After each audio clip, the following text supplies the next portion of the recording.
Bismillahirrahmanirrahim. Assalamualaikum warahmatullahi wabarakatuh.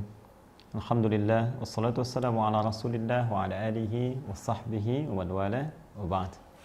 Saudara-saudariku, semoga selalu sehat, imannya semakin menguat, dan semangat menunaikan amal saleh mengisi khususnya waktu-waktu Ramadan kita.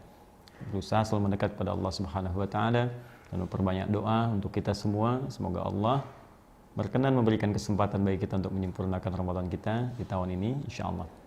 Baik, hari ini kita coba lanjutkan kembali untuk melihat beberapa pertanyaan kawan-kawan yang disampaikan yang kiranya bisa kita diskusikan dengan izin Allah Subhanahu wa taala. Ada dari sekian pertanyaan, Ustadz, bacaan doa buka puasa itu dibacakan sebelum berbuka atau setelah berbuka? Baik, bacaan doa berbuka puasa dibacakan sebelum berbuka atau setelah berbuka. Barangkali lebih tepatnya saat berbuka mungkin ya. Nah, kalau sebelum berbuka ya waktunya belum tiba. Pada asar itu sebelum berbuka. Pada zuhur sebelum berbuka ya. Mustahil kita baca doa buka puasa sebelum buka puasa. Ya, kalau setelah berbuka mungkin agak mendekati ya. Ya, kita lihat dulu misalnya kita ambil salah satu doa yang jarang diperdebatkan ya.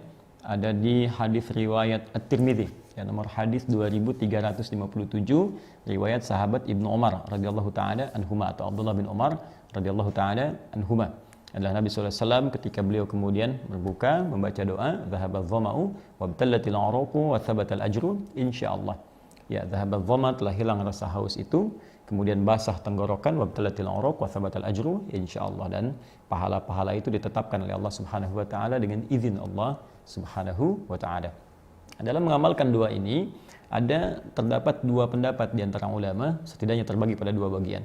Pertama yang melihat kepada zahir teks hadisnya, ya, teks hadis mengatakan dipahami dhahaba dhama, bentuknya fi'il madhi, telah hilang ya rasa haus. Kalau telah hilang rasa haus itu kan artinya ada yang mengartikan minum dulu. Ya, karena sebelum minum hausnya masih ada. Kemudian ketika kemudian minum, maka hilanglah kemudian dahaga itu. Telah hilang dahaga artinya minum dulu, baru kemudian dahaga itu hilang. Jadi di sini ada yang mengamalkan bagian pertama, baca bismillah dulu, ya, bismillahirrahmanirrahim, atau paling singkat bismillah, kemudian dia minum, ya, lalu dia mengucapkan dhahaba dhama'u wa btalatil uruqu wa thabatal ajru insyaallah. Ya, telah hilang rasa haus, dahaga hilang, kemudian juga tenggorokan mulai basah, dan pahala ditetapkan oleh Allah Subhanahu wa taala. Setelah itu dia bisa mencicipi beberapa kurma, ya, 1 atau 3 kurma. Lantas yang terbaik kemudian dia berdoa kembali kepada Allah Subhanahu wa taala. Bagian kedua, ada juga yang mengartikan ini maknanya tertuliskan fi'il madhi tapi dipahami dengan konteks mudhari, konteks istiqbal yang akan datang. Mirip kalau kalimat-kalimat di bahasa balaghah itu maknanya i'tibaru ma yakun. Jadi diucapkan dengan kata kana bentuk madhi tapi maknanya mudhari. Seperti di Al-Qur'an, misal inna fatahna laka fathan mubina. Ya, sungguh kami telah bukakan bagimu pembukaan yang besar, ya, dengan penaklukan kota Mekah. Ya, telah kami taklukkan Mekah untukmu. Ya, padahal Mekahnya belum takluk. Nah, ini bahasanya ungkapannya berbentuk madhi tapi sifat ini bentuknya mudhari. Ya, kalau diartikan di terjemahan, sungguh kami pastikan kepadamu Mekah akan ditaklukkan. Kami akan taklukkan Mekah untukmu.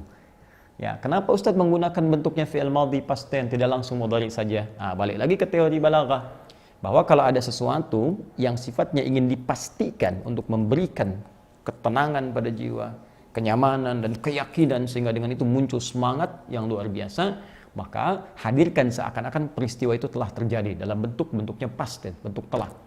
Jadi seakan-akan Allah yang katakan, hei, penaklukan Mekah itu pasti saya berikan kepadamu, saya akan buka Mekah untukmu. Nah, ketika merasakan ada jaminan dari Allah Subhanahu wa taala, seakan-akan Mekah itu sudah terbuka. Kita tinggal datang, bergerak, dan Allah sudah jamin itu sudah dibuka.